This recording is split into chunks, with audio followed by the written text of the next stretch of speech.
অন্নপূর্ণা যোজনার সূচনা পর্ব সরাসরি সম্প্রচার হলো ব্যারাকপুরে। অন্নপূর্ণা যোজনার সূচনা অনুষ্ঠান কলকাতায় আয়োজিত হয়, যেখানে উপস্থিত ছিলেন রাজ্যের মুখ্যমন্ত্রী শুভেন্দু অধিকারী, রাজ্যের মুখ্য সচিব মনোজ কুমার আগরওয়াল সহ রাজ্য মন্ত্রিসভার একাধিক মন্ত্রী। সেই অনুষ্ঠান সরাসরি সম্প্রচার করা হলো ব্যারাকপুর সুকান্ত সদন প্রেক্ষাগৃহে। এদিন ব্যারাকপুরের কর্মসূচি সরাসরি সম্প্রচার অনুষ্ঠানে উপস্থিত ছিলেন ব্যারাকপুর মহকুমা শাসক যাদব সুরিয়াবান আছেলাল, ব্যারাকপুর বিধানসভার বিধায়ক কৌস্তব বাগচি, ব্যারাকপুর পৌরসভার পৌরপ্রধান উত্তম দাস সহ অন্যান্য পৌর আধিকারিকরা।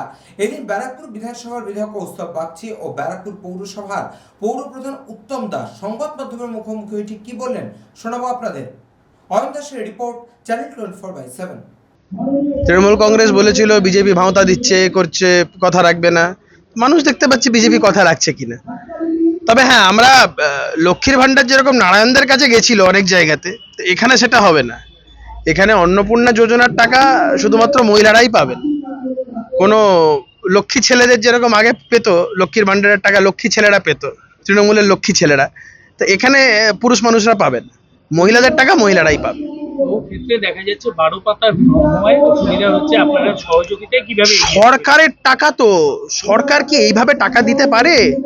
মমতা বন্দ্যোপাধ্যায় সরকারের টাকাটাকে পৈতৃক সম্পত্তি মনে করতে পারেন, আমরা তো পারি না করতে, কারণ এটা জনগণের টাকা। প্রপারলি সমস্ত তথ্য নিয়ে আফটার ডিউ ভেরিফিকেশনে টাকাটা দেওয়া হবে। আজকে আমরা এগুলো করছি বলেই তো অনেক ভুলভ্রান্তি বেরোচ্ছে। যেভাবে মানে যথেচ্ছভাবে করা হয়েছিল এবং রাজনৈতিক রং দেখে বিভিন্ন সম্প্রদায়কে এক্সট্রা সুবিধা দিয়ে এই ধরনের কাজকর্ম করা হয়েছিল। লক্ষ্মী ছেলের অনেক জায়গায় বোরখা পরেও টাকা পেয়ে গেছে। তা আমরা বলছি এগুলো আমাদের ক্ষেত্রে হবে না।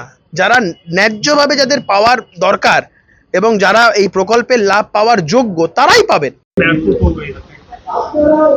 এখন অবধি আমাদের কাছে 1800 হয়েছে।